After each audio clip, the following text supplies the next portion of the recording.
الشيطان الرجيم بسم الله الرحمن الرحيم جاء الحق وزهق الباطل إن الباطل كان زهوقا صدق الله العظيم কুমিল্লা শাহ তথা চন্দিনা আসনে ঈর্ষা চরমায় মনোনীত ইসলামী আন্দোলন বাংলাদেশ তথা হাত পাখার প্রার্থী উজানি প্রাপ্ত মুফতি এহতেশামুল হক কাসেমীর উদ্যোগে আয়োজিত আজকের এই নির্বাচনী হাত পাখার জনসভার প্রধান অতিথি লক্ষ কোটি মুক্তিকামী জনতার প্রাণ পুরুষ ইসলাম মানবতা ও দেশের তন্ত্র প্রহরী আমাদের রাজনৈতিক আধ্যাত্মিক ও চারিত্রিক রাহবার হযরত পীর সাহেব হুজুর চরমনাই সামনে উপবিষ্ট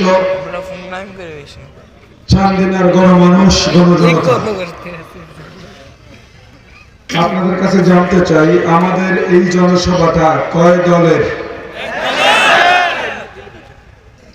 একদলীয় ইসলামের বাক্স, কথা ঠিক? এক দলের জনসভা। অনলাইনে সোশ্যাল মিডিয়ায় 10 দল 20 দলের জনসভা করে আমাদেরকে দেখায় তারা নাকি 300 আসন জিতে যাবে, আর আমাদের ভোট 0.1।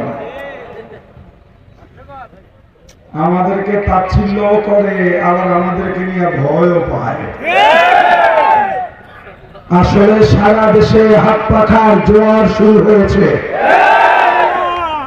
এই জোয়ার ইনশাআল্লাহ 12 তারিখ রাত 8টার পর থেকে সারা দেশের মানুষ দেখতে পাবে। আপনাদের মাঝে কিছু কনফিউশন আছে যে পীর সাহেব চরমনাই যদি 10 দলের সঙ্গে থেকে 11 দল হতেন, এবার অনেকগুলো এমপি তারা হতে পারতেন। আমি আপনাদের কাছে জানতে চাই, পীর সাহেব চরমনাই বলতে চাই, পীর সাহেব চরমনাই সিদ্ধান্ত কতটা যুগান্তকারী ছিল এবং ইসলাম পন্থীদের জন্য, আলেম ওলামার জন্য, ইসলামের জন্য কতটা যুগ উপযোগী সিদ্ধান্ত পীর সাহেব চরমনাই নিয়েছেন।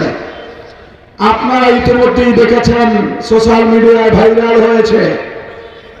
চাঁদপুর 1 আসন সম্ভবত কচুয়ার বিএনপির এমপি পদপ্রার্থী আনামা এহসানুল হক মিলন, যিনি 4 দলের সময় 2001-এ শিক্ষা প্রতিমন্ত্রী ছিলেন, তিনি চ্যালেঞ্জ দিয়ে বলেছেন শাইখুল